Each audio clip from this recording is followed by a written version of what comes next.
जैसे कि गुप्त काल में हमारे पास हम लोग कुमार गुप्त पढ़ रहे थे, है ना। तो उसके आगे कंटिन्यू करते हैं। हमें उम्मीद है कि आप लोग अपना परीक्षा को ध्यान में रखकर पढ़ाई कर रहे होंगे, ठीक है। चलिए, हम लोग गुप्त वंश पढ़ रहे थे। इसका टाइम था आपका 319 से लेकर 550 तक, ठीक है। गुप्त वंश का टाइम था 319 से लेकर 550, और इसमें हम लोग पढ़ रहे थे कुमार गुप्त। कल इसमें थोड़ा सा आपको बता दिया था, है ना। कुमार गुप्त का टाइम आपको बता दिया था, है ना। 414 से लेकर 455 तक, ठीक है। ये कुमार गुप्त का टाइम था, ठीक है। जो कुमार गुप्त है, इसका टाइटल आपको बताया था। इसका टाइटल क्या था? महेंद्रादित्य। टाइटल क्या था? महेंद्रादित्य, ठीक है। इसका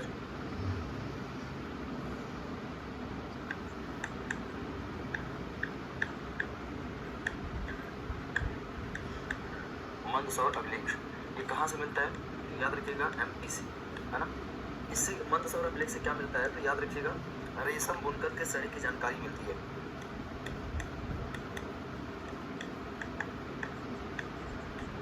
रेशम बुनकर श्रेणी की जानकारी, है ना। रेशम बुनकर श्रेणी की जानकारी मिलती है, ठीक है। तो याद रखिएगा, महेंद्रादित्य है, मंदसौर अभिलेख है, रेशम बुनकर श्रेणी की जानकारी मिलती है गुप्त वंश में। और ये जो रेशम बुनकर श्रेणी है ना, उन्होंने सूर्य मंदिर का निर्माण कराया था। किसका सूर्य मंदिर? किसका निर्माण कराया था? सूर्य मंदिर का निर्माण कराया था, है ना। सूर्य मंदिर का निर्माण, उसकी लिस्ट मिलती है ना वहाँ से। सूर्य मंदिर आप जानते हैं, सूर्य मंदिर आपके पास कितने हैं? तो सारे बच्चे जानते हैं सूर्य मंदिर। आप कोणार्क को जानते होंगे, लेकिन हमारे पास सूर्य मंदिर ढेर सारे हैं ना। देखिए कहाँ कहाँ है आपको बताते हैं। मुल्तान, है ना। मुल्तान कहाँ है आपका बेटा? पाकिस्तान। मुल्तान है। मोढेरा है। मोढेरा कहाँ है? गुजरात, है ना। ओसिया है। ओसिया कहाँ है आपका? याद रखिएगा, राजस्थान। मुल्तान है, मोढेरा है, ओसिया है ना। उसके बाद आपका, तो याद रखिएगा ये सब सूर्य मंदिर है ना, जहाँ जहाँ से सूर्य मंदिर की जानकारी मिलती है। नमस्कार, गुड मॉर्निंग, राधे राधे। और क्या है? इंदौर है, खजुराहो है, और आपका मंदसौर है, ठीक है। ये कहाँ पड़ते हैं? आपके एमपी। इसके बाद आपका कौन सा है बेटा? कोणार्क है। कौन सा है? कोणार्क। अब कोणार्क कहाँ पड़ता है आपका? याद रखिएगा, उड़ीसा। कोणार्क कहाँ है? उड़ीसा है, ठीक है। यहाँ पे याद रखिएगा, ये जो आपका महेंद्रादित्य टाइटल है ना, महेंद्रादित्य टाइटल है, मंदसौर अभिलेख है इसका। तो याद रखिएगा, मंदसौर अभिलेख किसका बेटा? कुमार गुप्त का। कहाँ से मिलता है? एमपी से। यहाँ से हमें रेशम बुनकर की श्रेणी की जानकारी मिलती है। तो याद रखिएगा, जो लाट देश छोड़कर गुजरात से, लाट देश मतलब गुजरात से आके 10 पूर्व में एमपी में बस गए थे। ये सूर्य मंदिर की अगर पूछा जाए, सूर्य मंदिर की जानकारी कौन कराता है? तैलिक श्रेणी, रेशम बुनकर श्रेणी। तो आपको बताना है सर, रेशम बुनकर श्रेणी। सूर्य मंदिर कितने हैं आपके पास? देखिए, मुल्तान 1 कहाँ पड़ता है? पाकिस्तान। मोढेरा 2 गुजरात। ओसिया 3 राजस्थान, है ना। इंदौर 4, खजुराहो 5, मंदसौर 6, कोणार्क 7, है ना। एक और आपका है मारतंड। कौन सा है बेटा? तो याद रखिएगा, मारतंड। ये मारतंड आपका कहाँ है? तो जम्मू एंड कश्मीर, है ना। तो आपके पास सूर्य मंदिर कितने हो गए? 8 हो गए ना। ये जानकारी हमें कहाँ से मिलती है? मंदसौर अभिलेख से मिलती है, कुमार गुप्त की, ठीक है। और ये वही कुमार गुप्त है जिसने बेटा नालंदा विश्वविद्यालय का निर्माण कराया था, ठीक है। तो याद रखिएगा, कुमार गुप्त ने नालंदा विश्वविद्यालय का निर्माण कराया था, है ना। नालंदा विश्वविद्यालय का निर्माण कराया था, ठीक है। तो आज से पूछा जाए नालंदा विश्वविद्यालय का निर्माण, नालंदा विश्वविद्यालय कहाँ है आपका? तो सारे बच्चे जानते हैं, नालंदा विश्वविद्यालय कहाँ? बिहार। वर्तमान भारत का प्राचीनतम विश्वविद्यालय, ठीक है। वर्तमान भारत का, है ना, वर्तमान भारत का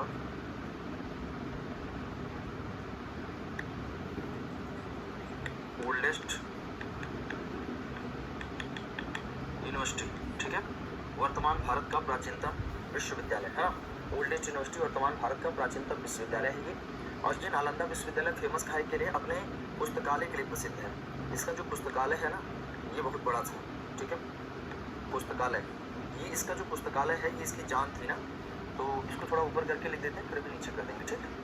देखिए, इसका पुस्तकालय कहाँ था? धर्मगंज, है ना, धर्मगंज, रत्नसागर और रत्नदूत, ठीक है। तो इसका पुस्तकालय रत्नदूत, रत्नसागर और धर्मगंज, है ना। याद रखिएगा कितनी जगह इसका पुस्तकालय था? 3 जगह, है ना। हाँ, अब देखिएगा कुमारगुप्त के बारे में इतनी बातें याद रखिएगा। धर्मसागर, है ना, रत्नसागर, रत्नदूत, सॉरी धर्मगंज काट लीजिएगा, ये हमने सुबह सुबह क्या, है ना। रत्नरंजक, क्या हो जाएगा? रत्नरंजक, है ना, रत्नरंजक, रत्नसागर, रत्नदूत, ठीक है। अब ये देखिएगा जो कुमारगुप्त है ना, इसने नालंदा विश्वविद्यालय बनाया था। आप जानते हैं नालंदा विश्वविद्यालय को नष्ट करने वाला कौन था बेटा? बख्तियार खिलजी। अगर आपसे पूछा जाए कि नालंदा यूनिवर्सिटी मेड बाई, तो बताएंगे Kumaragupta first, but Nalanda university, है ना, डिस्ट्रॉयड बाई, तो आपको बताना सर बख्तियार खिलजी। बख्तियार खिलजी वही जो मोहम्मद गौरी के साथ आया था, कुतुबुद्दीन ऐबक तो इधर ही रुक गया था, ये चला गया था बिहार और बंगाल। तो ये जो नालंदा विश्वविद्यालय है, विक्रमशिला विश्वविद्यालय है, दोनों को नष्ट करने वाला कौन था? बख्तियार खिलजी था ना। इस चीज़ को याद रखिएगा। एक बार कमेंट कर दीजिएगा, है ना, नालंदा विश्वविद्यालय क्यों फेमस है? तो ऑलरेडी नो नालंदा विश्वविद्यालय famous for the his library and Nalanda विश्वविद्यालय library divided in 3 parts, Ratnasagar, Ratnadoot, Ratnaranjan. Nalanda university made by Kumaragupta first, oldest university of India, but destroyed by Bakhtiyar Khilji. Bakhtiyar Khilji was chief commander of the Mohammad Ghori, means Bakhtiyar Khilji visited India with Mohammad Ghori. जो बख्तियार खिलजी था मोहम्मद गौरी के साथ भारत आता है। इसने ही नालंदा विश्वविद्यालय, विक्रमशिला विश्वविद्यालय को जलाकर नष्ट कर दिया था, आग लगा दिया था ना। ऐसा माना जाता है कि इसकी लाइब्रेरी में 6 महीना तक आग जलता रहा था, ठीक है। तो यहाँ पे फिर से मैं आपको एक बार बता रहा हूँ, जो बच्चे नहीं से देख लें। कुमारगुप्त का टाइम है 414 455। इसकी उपाधि क्या थी बेटा? महेंद्रादित्य। मंदसौर अभिलेख एमपी से मिलता है। ये मंदसौर अभिलेख में रेशम बुनकर श्रेणी की जानकारी मिलती है। इन लोगों ने सूर्य मंदिर का निर्माण कराया था। कहाँ कराया था, जरा कमेंट कर दीजिएगा। सूर्य मंदिर कहाँ का है ना? Good morning. सूर्य मंदिर कहाँ का है ना बेटा? तो याद रखिएगा, मुल्तान पाकिस्तान 1, मोढेरा 2 गुजरात, उजियादीन राजस्थान, मारतांड जम्मू कश्मीर 4, इंदौर, खजुराहो, मंदसौर एमपी पढ़ते हैं 7 हो गए। एक कोणार्क आपका उड़ीसा में है, 8 हो गया। ये जो कोणार्क वाला उड़ीसा सूर्य मंदिर है, बहुत बढ़िया, है ना। स्नेहा मिश्रा अपने लाइब्रेरी के लिए फेमस था। सर ये क्लास शो क्यों नहीं होती है? शो नहीं होती है, क्लास शो नहीं होती है, तो कैसे आप लोग देख रहे हैं? क्लास तो शो होती होगी ना, ठीक है। रोमांसी Mishra famous for his library, ठीक है। चलिए, यहाँ पे ये जो कोणार्क वाला मंदिर है ना, ये बड़ा फेमस है। मतलब सारे सूर्य मंदिर में जो फेमस है वो कौन सा है? कोणार्क है। कोणार्क सूर्य मंदिर जो है, इसे ब्लैक पैगोडा के नाम से भी जाना जाता है। कोणार्क सूर्य मंदिर को क्या कहा जाता है? याद रखिएगा, ब्लैक पैगोडा। क्या कहते हैं बेटा? ब्लैक पैगोडा, ठीक है। ये कोणार्क सूर्य मंदिर को क्या कहते हैं? Black pagoda. बस इतना ही जानना था, है ना। इसके बाद हमने आपको बता दिया था। अगले पेज पे चलें, ये तो आपका हो गया होगा, है ना। नेक्स्ट पेज पे चलते हैं, आपको बताते हैं आगे, ठीक है। तो यहाँ पे ध्यान रखिएगा, मैं साइड हो गया हूँ, आपको दिखाई भी दे रहा है, ठीक है। चलिए नेक्स्ट पेज पे चलते हैं।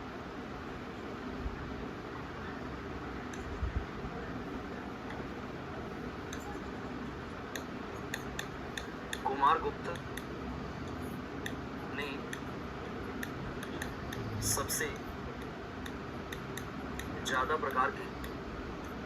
सबसे ज्यादा प्रकार की अभिलेख एवं सिक्के, है ना, अभिलेख एवं सिक्के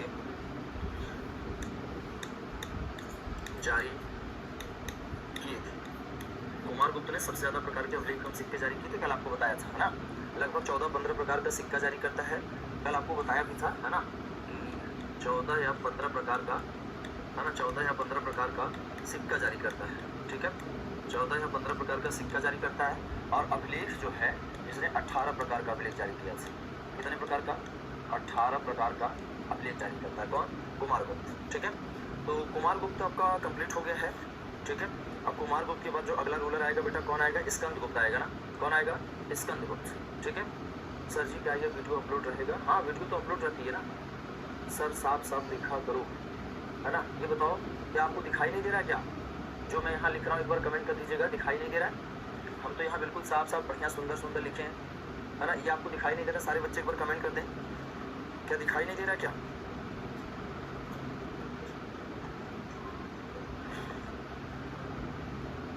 दिखाई नहीं दे रहा क्या? एक बार कमेंट कर दीजिएगा। सारे बच्चे कमेंट कर देंगे, क्या आपको ये दिखाई नहीं दे रहा है?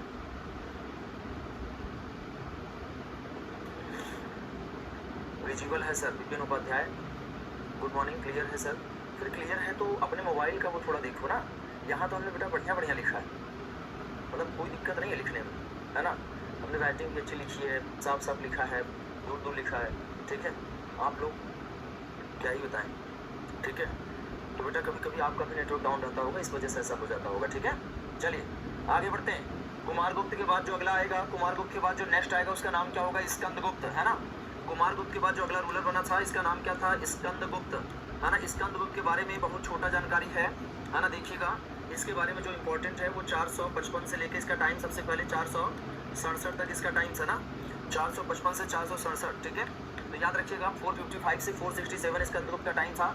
स्कंदगुप्त की जो उपाधि थी, तो याद रखिएगा स्कंदगुप्त की उपाधि अगर आ जाए, टाइटल इसका क्या था, तो सारे बच्चे जानते हैं कि चंद्रगुप्त द्वितीय का टाइटल क्या था, विक्रमादित्य। कुमारगुप्त का टाइटल क्या था, महेंद्रादित्य। इसका टाइटल क्या है, क्रमादित्य। तो इनका टाइटल क्या है बेटा, क्रमादित्य, है ना। इसका टाइटल क्या है, क्रमादित्य, ठीक है। तो स्कंदगुप्त देखिए,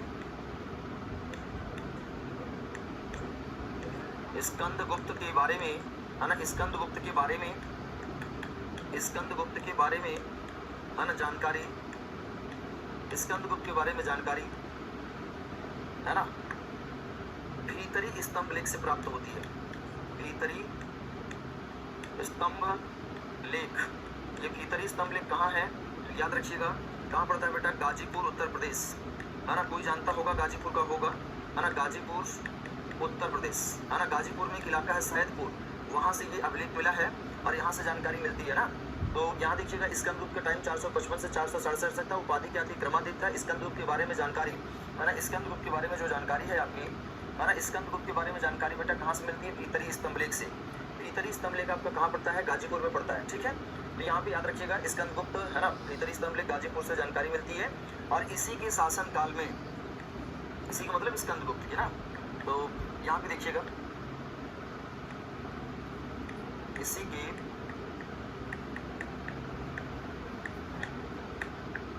शासन काल में भारत पर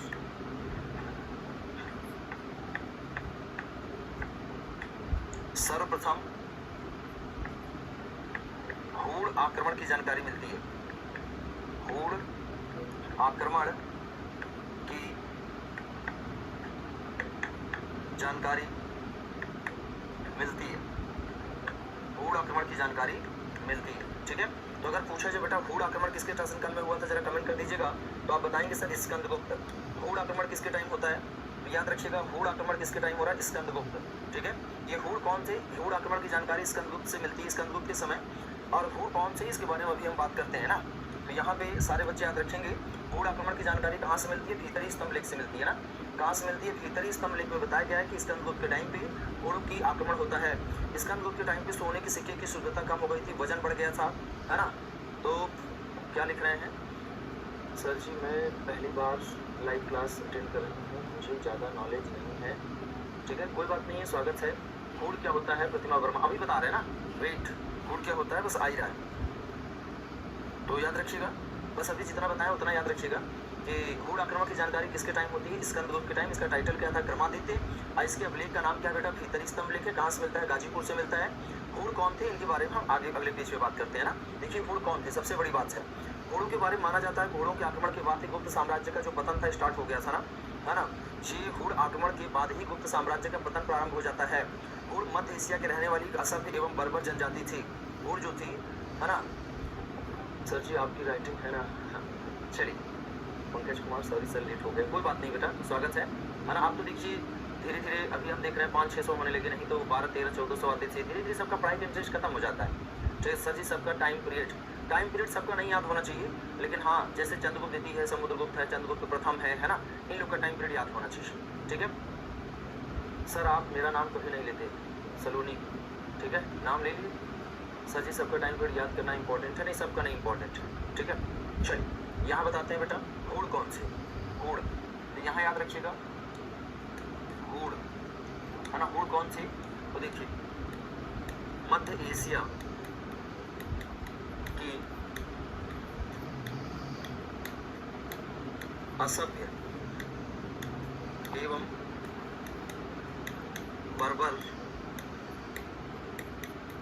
जनजाति, है ना। हुड जो थे ये मध्य एशिया की असभ्य एवं बर्बर जनजाति थी, ठीक है। तो याद रखिएगा, इसका मतलब समझते हैं ना। हुड जो थे ये सेंट्रल एशिया से आए थे, अनसिविलाइज्ड लोग थे। इनके बारे में थोड़ा सा आपको बताएं। सर मेरा सिलेक्शन हो जाएगा, जो आप बोलते हैं वो हम करते हैं। विपिन उपाध्याय, निश्चित रूप से दुनिया कोई ताकत नहीं रोक सकती है। अगर आप सब चीज़ फॉलो कर रहे हैं तो सिलेक्शन बहुत अच्छा होगा। सर आप हिस्ट्री बहुत अच्छा पढ़ाते हैं। शिल्पी शर्मा, धन्यवाद, ठीक है। चलिए यहाँ पे देखिएगा, हुड जो थे मध्य एशिया की असम एवं बर्बर जनजाति थी। ये मध्य एशिया बेटा जानते, चाइना के बगल में ये लोग रहते थे। इनकी विशेषता जान लीजिए ना, सब लोग ध्यान सुनिएगा ना। देखिए कैसे कैसे लोग थे। ये पहली बार जीवन में कभी कपड़ा नहीं पहनते थे, हमेशा नंगे रहते थे, है ना। अब कभी नहाते नहीं थे, दूसरी विशेषता। एक तो कपड़ा नहीं पहनेंगे, नहाएंगे नहीं, हेयर कटिंग नहीं कराएंगे, नेल कटर का यूज नहीं करेंगे, ठीक है। ये श्रेया द्विवेदी, है ना। भाई मुझे किसी के नाम से कोई दिक्कत नहीं है ना, मुझे क्या दिक्कत होगी बताओ। सर आप बहुत अच्छा हिस्ट्री पढ़ाते हैं। सूर्यान श्रीवास्तव, यू आर इंटेलिजेंट। अभिषेक पाल, बीवी गाय, ठीक है, धन्यवाद सभी लोगों का। सलोनी, यू आर द बेस्ट, धन्यवाद। चलिए मैं कुछ बोलना चाह रहा हूँ। जो हुड थे ये बेटा असभ्य एवं बर्बर जनजाति थे, मध्य एशिया के रहने वाली जनजाति थी। ये लोग कभी हेयर कटर नहीं यूज करते थे, नेल कटर यूज नहीं करते थे, नहाते नहीं थे कभी। इनका जो नाखून होता था ना, ये समझ लो तलवार की तरह काम करता था। कच्चा मांस खाते थे, किसी को पकड़ लेते थे, उसकी खोपड़ी निकाल के, है ना, उसका पूरा मांस खा के कटोरा में पानी पी के फेंक देते थे। और ये लोग बदबू मारते थे, जीवन में कभी स्नान नहीं करते थे ना। अब भेड़ चराते थे, अब भेड़ चराते थे बेटा, भेड़ चराने के लिए चले जाते थे चाइना में। और सुबह चाइना में जाते थे, शाम को चाइना को लूट कर चले जाते थे, ठीक है। तो सुबह जाते थे और शाम को लूटकर चले जाते थे, है ना। इन्हीं के डर के मारे चीन के शासक वांग सीटी ने चीन की महान दीवार का निर्माण करा दिया था प्रथम शताब्दी ईस्वी में, ठीक है। अब बाद में जब चाइना की महान दीवार का निर्माण हो जाता है बेटा, अफगानिस्तान होते हुए जो हुड होते हैं ये कहाँ प्रवेश कर जाएंगे, भारत में प्रवेश कर जाएंगे ना। तो कभी आपसे हुडों की विशेषता पूछी जाए तो बता देंगे, ये नहाएंगे नहीं, है ना, हेयर कटिंग नहीं कराएंगे, नेल कटर नहीं कराएंगे, नंगा रहेंगे, इनके बाल बड़े बड़े थे, है ना।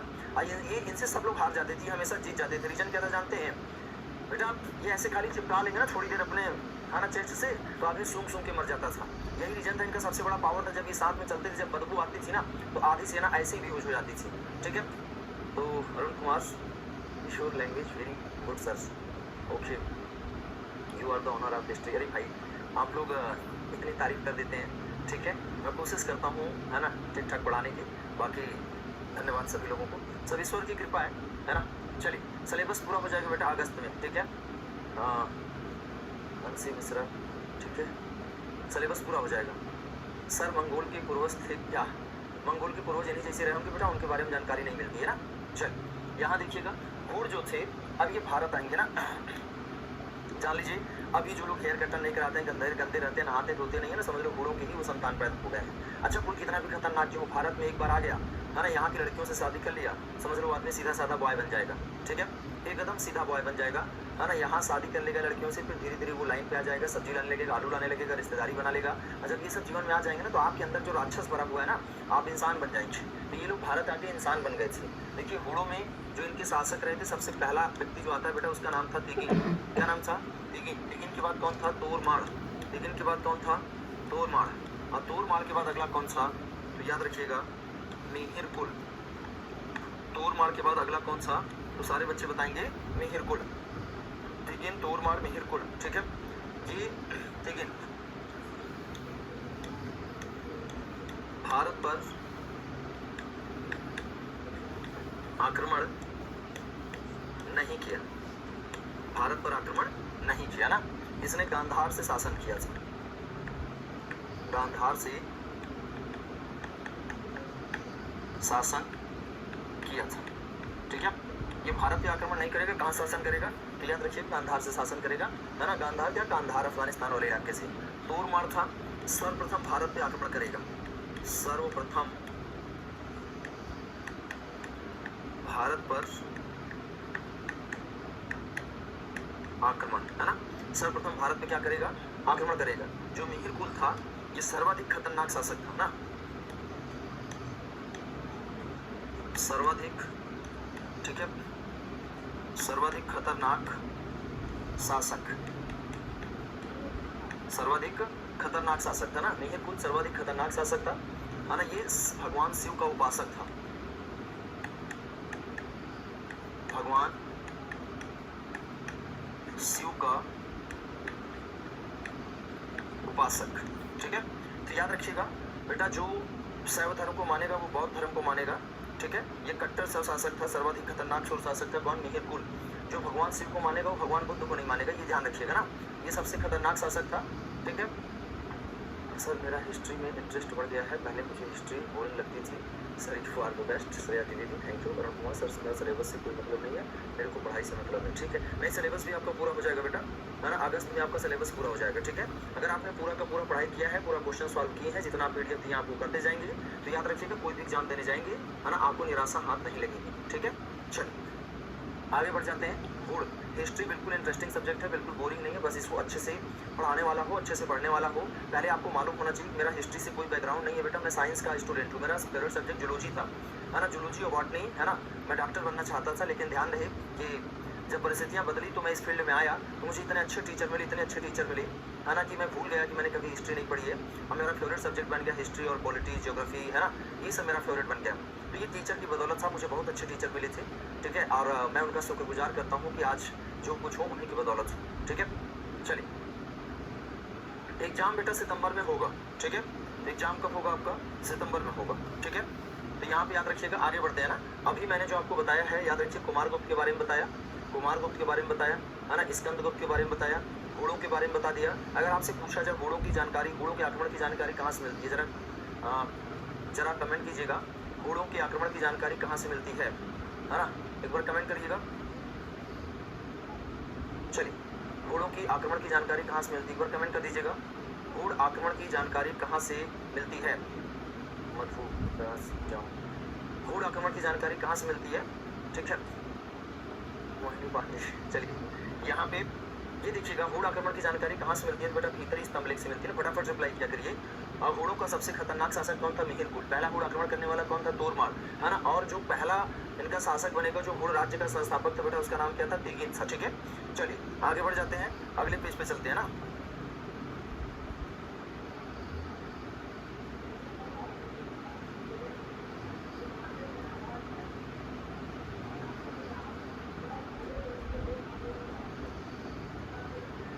चलिए हेडिंग डाल लीजिएगा, अन्य स्मरणीय तथ्य, अन्य स्मरणीय तथ्य, ठीक है। अन्य स्मरणीय तथ्य, ठीक है। तो अदर इंपॉर्टेंट फैक्ट, ठीक है। अन्य स्मरणीय तथ्य, है ना, इसके बारे में देखिएगा, अन्य स्मरणीय तथ्य, ठीक है। तो यहाँ पे याद रखिएगा, अन्य स्मरणीय तथ्य की बात की जा रही है, अन्य स्मरणीय तथ्य की बात की जा रही है ना। देखिए, गुप्त काल को प्राचीन भारतीय इतिहास का स्वर्ण काल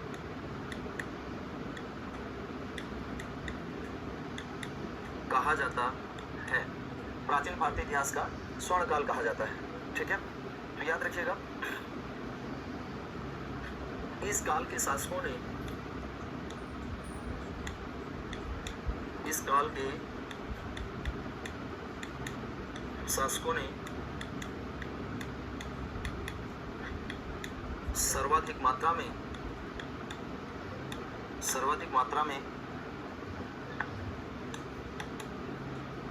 स्वर्ण सिक्का जारी किया था। तो बेटा पूछा जाए सबसे ज्यादा सोने का सिक्का जारी करने वाला कौन था, जरा कमेंट कर दीजिएगा। सबसे ज्यादा सोने का सिक्का जारी करने वाला वंश कौन सा है? गुप्त वंश, है ना। तो याद रखिएगा, इस काल के शासकों ने सर्वाधिक मात्रा में सोने का सिक्का जारी किया था, है ना, जारी किया था। देखिए, स्वर्ण सिक्का जारी किया था। स्वर्ण सिक्का क्या कहते थे पता है? स्वर्ण सिक्का को क्या कहा जाता था बेटा? दिनार कहा जाता था ना। क्या कहा जाता था? दिनार। तो अगर आपसे पूछा जाए सोने के सिक्के क्या कहा जाता था बेटा? दिनार कहा जाता था ना। कमेंट कर दीजिएगा, गुप्त काल के सोने के सिक्के क्या कहा जाता था? दिनार कहा जाता था। तथा चांदी के सिक्के को, तथा चांदी के, है ना, चांदी के सिक्के को रूपक कहा जाता था। क्या कहा जाता था? रूपक कहा जाता था, है ना। तो सारे बच्चे याद रखेंगे, है ना। इस सोने के सिक्के को बेटा क्या बोलते थे? दिनार। और चांदी के सिक्के को क्या बोला जाता था? रूपक। चांदी समझते हैं ना, सिल्वर, है ना। ये है ना। तो अगर पूछा जाए सबसे ज़्यादा सोने का सिक्का कौन जारी करते हैं, गुप्त। सबसे ज़्यादा चांदी का सिक्का कौन जारी कर, सबसे ज़्यादा नहीं, सबसे ज़्यादा सोने का सिक्का कौन जारी करते हैं, गुप्त। सोने के सिक्के को नाम क्या था बेटा, दिनार, है ना। और चांदी के सिक्के को क्या बोला जाता था, रूपक बोला जाता था। बहुत बढ़िया, है ना, सबको सही जा रहा है। तो यहाँ पे आगे बढ़ते हैं। अब इसके बाद देखिएगा, गुप्त काल के सिक्कों पे सबसे ज़्यादा प्रभाव कुषाण मुद्राओं का पड़ा था ना। इसको हम यहाँ लिख देते हैं यहाँ पे ना। तो चलिए, आपको पता होना चाहिए। देखिए, गुप्त मुद्राओं पर सबसे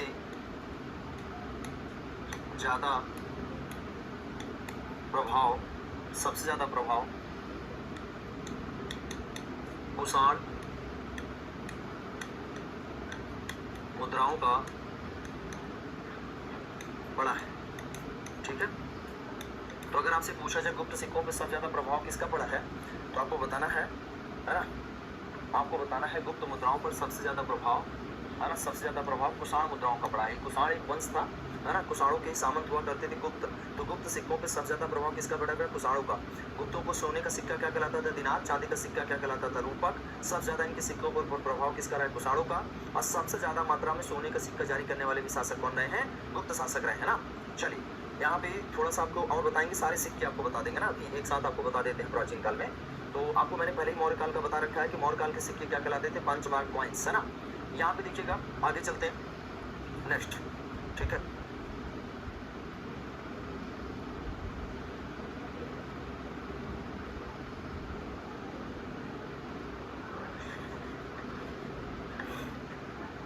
यही लिख देते हैं ना,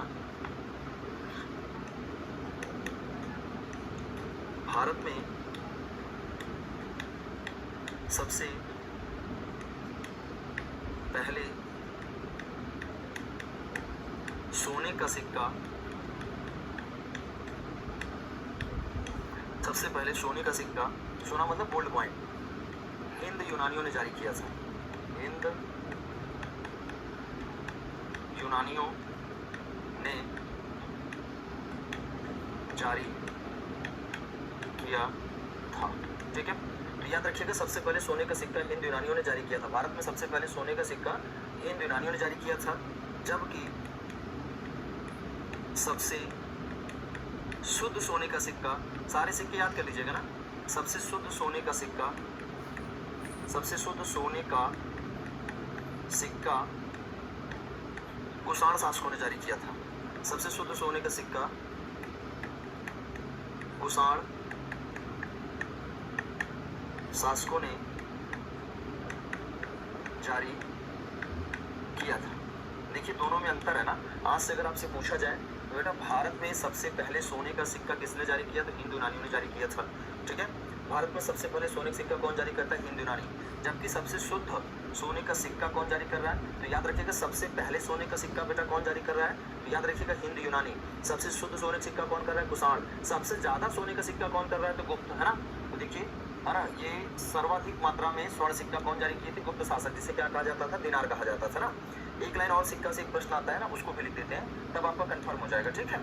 चलिए, एक लाइन और लिख देते हैं कि सबसे शुद्ध चांदी का सिक्का, ये सब एकदम याद कर लीजिएगा, पेपर में बार बार कंफ्यूजन क्रिएट करते हैं। सबसे शुद्ध चांदी का सिक्का शकों ने जारी किया था। किसने जारी किया था, शक शासकों ने जारी किया था, है ना। सबसे शुद्ध सोने का सिक्का, सबसे शुद्ध चांदी का जो सिक्का है, सबसे शुद्ध चांदी का सिक्का शक शासकों ने जारी किया था, ठीक है बेटा। तो सबसे शुद्ध चांदी का सिक्का कौन कर रहा है, शक। जरा कमेंट कर दीजिएगा कि भारत में सबसे शुद्ध सोने का सिक्का कौन जारी किया है, कमेंट कीजिएगा। भारत में सबसे शुद्ध सोने का सिक्का कौन जारी करता है, एक बार कमेंट करके बताइएगा कि भारत में सबसे शुद्ध सोने का सिक्का कौन जारी कर रहा है, जरा बताएं।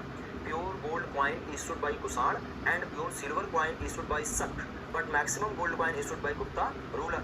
First time gold coin issued by Indo Greek, हिंद यूनानियों ने जारी किया था ना। ये सिक्का जरूर याद रखिएगा, बार बार पेपर में कंफ्यूजन क्रिएट करता है। प्योर गोल्ड कॉइन क्या होता है, मतलब सबसे अच्छी क्वालिटी के सोने के सिक्के, है ना।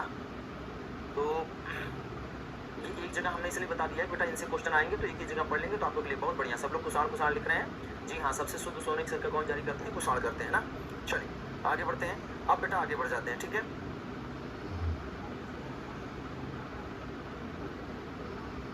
चलिए आगे बढ़े। चलिए ये आपका कंफर्म हो गया ना। देखिए हमने धीरे धीरे आपको पूरा पढ़ा रहे हैं, जो जो इंपॉर्टेंट है हमने कुछ छोड़ा नहीं है। अब आपकी जिम्मेदारी है कि इसको पढ़ना, ठीक है। अभी इसका ऑब्जेक्टिव कराएंगे, आप धड़ाधड़ कर लेंगे, ठीक है। चलिए आगे बढ़ते हैं। मुझे मालूम है, मुझे मैंने पढ़ाया है तो मुझे भरोसा है अपने पढ़ाने पे कि आप करेंगे, ठीक है। यहाँ पे देखिए गुप्त काल से ही भारत में सर्वप्रथम, भारत में गुप्त काल से भारत में सर्वप्रथम मंदिर निर्माण, माना मंदिर निर्माण की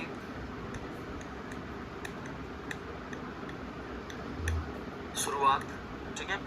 गुप्त काल से ही भारत में सर्वप्रथम मंदिर निर्माण की शुरुआत होती है ना। मंदिर निर्माण की शुरुआत होती है ना। प्रारंभ में सारे बच्चे याद रखिएगा, गुप्त काल से पहले भारत में मंदिर नहीं बनते थे ना। मंदिर निर्माण की शुरुआत बेटा कब से हो रही? गुप्त काल से हो रही ना। आप इसे याद रखिएगा कि मंदिर निर्माण की जानकारी first time temple construction started in tenure of Gupta period, है ना। पहली बार मंदिर निर्माण की जानकारी गुप्त काल से हुई। गुप्त काल के पहले भारत में मूर्तियां तो बनती थी, लेकिन ध्यान दें कि मंदिर निर्माण की कोई जानकारी नहीं मिलती थी। याद रखिएगा गुप्त काल से ही भारत में सर्वप्रथम मंदिर निर्माण की शुरुआत होती है।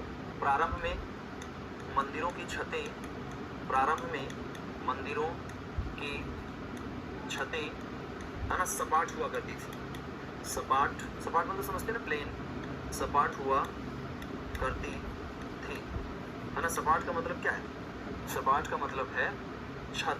जो इनकी छतें होती थी वो कैसी होती थी? प्लेन, है ना, नॉर्मल छत जैसे ये वाला है ना, घर जैसा, है ना। प्रारंभ में मंदिरों की छतें सपाट हुआ करती थी, परंतु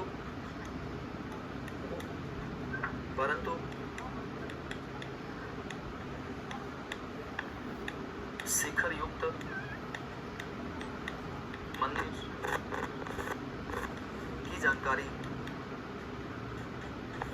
या शिखर युक्त मंदिर की शुरुआत लिख लीजिए। शिखर युक्त मंदिर की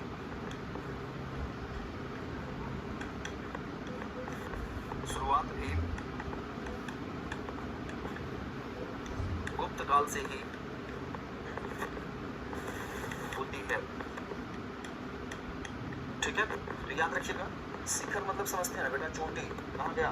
परंतु शिखर युक्त मंदिर, है ना। शिखर का मतलब क्या होता है? पीक, है ना। शिखर का मतलब क्या होता है?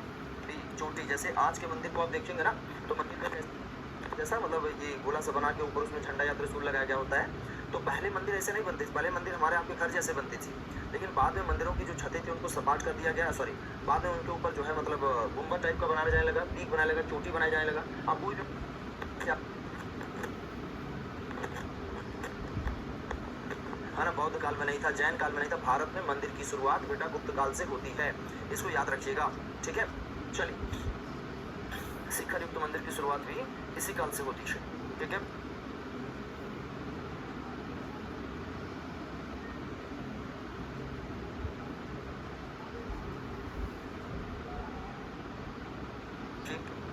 देवगढ़ ललितपुर उत्तर प्रदेश, देवगढ़ ललितपुर उत्तर प्रदेश, है ना। देवगढ़ ललितपुर उत्तर प्रदेश, है ना। देवगढ़ ललितपुर उत्तर प्रदेश, है ना। देवगढ़ ललित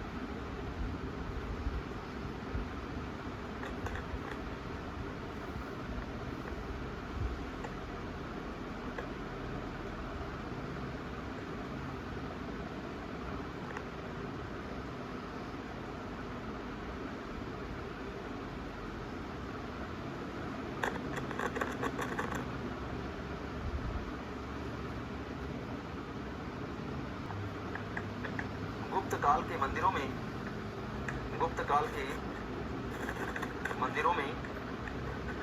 गुप्त काल के मंदिरों में, है ना। याद रखिएगा जो जो बता रहे हैं, गुप्त काल के मंदिरों में ना सिर्फ सबसे सुंदर है, अपितु अपितु, है ना, शिखर युक्त मंदिर का पहला प्रमाण भी माना जाता है ना, शिखर युक्त मंदिर का पहला प्रमाण भी है। ठीक है, इतनी इंपॉर्टेंट लाइन मैंने आपको बताया है। बेटा मंदिर बनने की शुरुआत गुप्त काल में होती, पहली बार शिखर युक्त मंदिर की शुरुआत भी कहाँ से होती है ना, कहाँ से? आवाज प्रॉब्लम, आवाज नहीं जा रही है क्या? एक बार आवाज गायब, वॉइस प्रॉब्लम एक तरफ से सबका क्या हो गया आवाज में भाई? नहीं जा रही।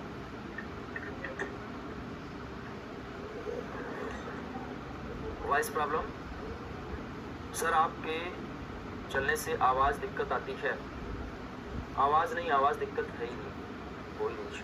आवाज नहीं जा रही, एक बार कमेंट कर दीजिएगा सभी लोग। आवाज नहीं जा रही, सुन नहीं पा रहे हैं? ठीक है, चलिए, आवाज जा रही है? हाँ सर, वॉइस प्रॉब्लम है। ऑल क्लियर हो गया? चलें, ठीक है ठीक है। आ रही है भाई, तो आ रही है। बैटरी नहीं है क्या? एक बार चेक कर लेते हैं। बैटरी तो है और यहाँ से आवाज भी जा रही है।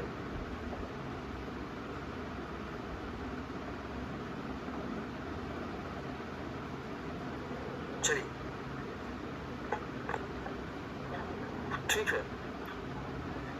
तो यहाँ पे बेटा जान के देवगढ़ ललितपुर का दशावतार मंदिर गुप्त काल के मंदिरों में न सिर्फ सबसे सुंदर है, अपितु शिखर युक्त मंदिर का पहला प्रमाण भी है।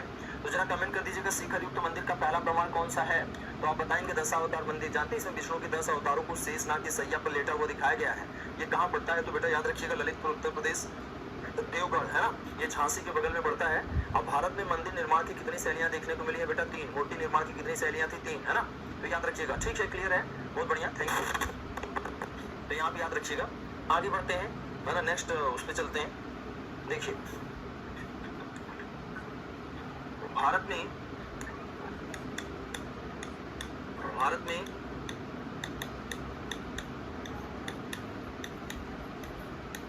मंदिर निर्माण की 3 शैलियां हैं। भारत में मंदिर निर्माण कितनी शैलियां हैं? तो याद रखिएगा, भारत में मंदिर निर्माण की 3 शैलियां, है ना। भारत में मंदिर निर्माण कितनी शैलियां बेटा? 3, है ना। क्या क्या नाम है? तो याद रखिएगा, नागर शैली, द्रविड़ शैली, नागर शैली, द्रविड़ शैली, और तीसरा कौन सा बताएंगे बेटा? बेसर शैली। ठीक है, सारे बच्चे याद रखेंगे। मंदिर निर्माण कितनी शैलियां बेटा? 3। नागर शैली कहाँ बनेगा? नॉर्थ इंडिया के मंदिर कैसे होते थे? नागर शैली में। 10 से द्रविड़, 10 से दक्षिण, ये कहाँ बनेंगे? दक्षिण भारत, है ना, ये कहाँ बनते थे? दक्षिण भारत। ठीक है, बेसर शैली के मंदिर कहाँ बनते थे? दक्कन। कहाँ बनते थे? याद रखिएगा, दक्कन। ये नॉर्थ इंडिया में कहाँ से कहाँ तक बनेंगे? याद रखिएगा, हिमालय से लेकर, है ना, हिमालय से विंध्य पर्वत तक। कहाँ तक बेटा? विंध्य पर्वत, है ना, विंध्य पर्वत तक। हाँ, याद रखिएगा, हिमालय से लेके विंध्य पर्वत तक। ठीक है, हिमालय से लेके विंध्य पर्वत तक कौन सी शैली के मंदिर बनेंगे? नागर शैली में। ठीक है, तो याद रखिएगा, आज की क्लास बेटा यहीं पे समाप्त करेंगे, है ना। इसके आगे कल कंटिन्यू करेंगे, कल आएंगे तो यहीं पे।